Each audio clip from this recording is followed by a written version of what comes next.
Verizon eSIM activation allows you to use your phone without a physical SIM card. It works by downloading a digital SIM profile to your device. You'll need a QR code, your phone's IMEI number, and a Verizon plan. First, ensure your device is eSIM compatible and unlocked. Then, order eSIM service through the My Verizon app or website. Verizon will generate a unique QR code. Note your phone's IMEI by dialing *06 or in your device settings under About Phone. The line setup process links the eSIM to your Verizon account and phone number.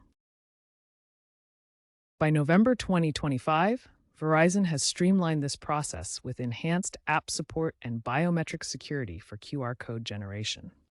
To activate on iOS, go to Settings, then Cellular, and select Add Cellular Plan. For Android, navigate to Settings, Network and Internet, SIMs, and choose Download SIM. Scan the QR code provided by Verizon to download the eSIM profile. Enter the IMEI if prompted. It's found in Settings under About. Verify the IMEI matches your device. Verizon will confirm the information. Restart your device and test calls and data connectivity. If issues arise, use the Verizon eSIM troubleshooter in the app. Key trends include digital SIM shift, 6G integration, and sustainability focus. As of Q3 2025, 35% of new Verizon activations use eSIM. QR codes expire after 24 hours.